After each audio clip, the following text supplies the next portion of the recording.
رووسیا بۆ سەر ئۆکرانیا 4 مانگی تێپەڕاند و جیاواز لە کاریگەریە سەربازی و سیاسیەکانی جەنگەکە لەسەر هەردوو وڵات و وڵاتانی ناوچەکە و جیهان لێکەوتەکانی جەنگ و ململانەکان لە ئاستیابووریدا تا دێت زیاتر دەبن و نرخی خۆراک لە زۆرینەی وڵاتانی جیهاندا تا دێت بەرزتر دەبێتەوە. ناوچەکە و جیهان لە ئێستادا ڕوبەڕووی ناسەقامگیری ئابووری و سەربازی و سیاسی بووەتەوە. هەرچەندە لە سەرەتاوە سوپای رووسیا بانگەشەی ئەوەی دەکرد بە ئاسانی و لە چەند ڕۆژێکدا ئۆکرانیا کۆنتڕۆڵ دەکات و ڕێگە نادات جەنگەکە درێژە بکێشێت، بەڵام بەرگری سەختی ئۆکرانیەکان درێژەی بە جەنگەکەدا و بەو هۆیەشەوە بەشێکی زۆری شارە گەورەکانی ئۆکرانیا وێران بوون و ژمارەی زۆریش لە هاوڵاتی ئاوارەی وڵاتانی ئەوروپا بوون.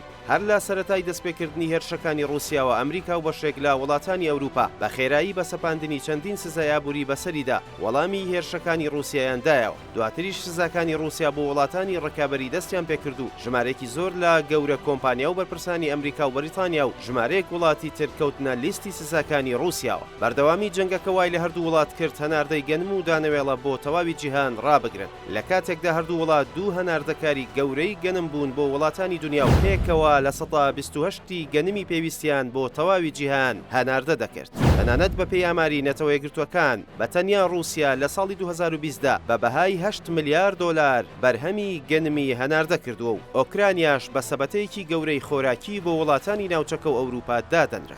لە ئێستاشدا بەردەوامی جەنگەکە کاریگەریەکی گەورەی لەسەر ئاسایشی خۆراک لە جیهاندا دروست کردووە. بە جۆرێک ژمارەی ئەو کەسانەی کە ناتوانن خۆراکی پێویست بکڕن لە 440 ملیۆن کەسەوە بۆ زیاتر لە ملیار و نیوێک بەرز بووەتەوە. بەو شێوەیەش جەنگەکە زیاتر لە 800 ملیۆن مرۆڤی ڕوبەڕووی برسێتی کردوێتەوە. ئەیرانی گرانبوون و کەمبوونەوەی خۆراکی پێویست بەشێکی زۆر لە وڵاتانی ناچار کرد ڕێگاچارەی نوێ و جیاواز بۆ دابینکردنی ئاسایشی خۆراک بگرنەوە. دەسەڵاتدارانی عێراق بودجەی تەرخانکراویان بۆ گەنم و دانەوێڵە و خۆراکە هاوردەکراوەکان چەند ملیار دۆلارێک زیاد کرد. بە مەبەستی دابینکردنی ئاسایشی خۆراک هیندستانیش هەناردەی گەنمی بۆ جیهان ڕاگرت. بەشێکی زۆر لە خەڵکی ناچار بوون بڕێکی زۆر لە داهاتی مانگانەیان لە کڕینی خۆراکدا خرج بکەن. تەنانەت بەپێی ئامارێکی نوێ لە ئێستادا ڕێژەی لە 122 بەریتانیەکان ژەمێکی خواردنیان لە ڕۆژێکدا کەم کردوێتەوە و تەنیا 2 ژەمنان دەخۆن. لەلایەکی تریشەوە مین ڕێژکردنی ناوچە سنووریەکان لەلایەن ئۆکرانیاوە قەیرانی هەناردەی گەنم و دانەوێڵەی لەو وڵاتە بە تەواوی قوڵتر کردوێتەوە و هیچ جۆرە جوڵەیەکی بازرگانی ناکرێت. دیاریش نییە جەنگەکە تا چەندی تر دەخایەنێت و کاریگەریەکانی لەسەر جیهان و ناوچەکە تاکەی درێژ دەبنەوە.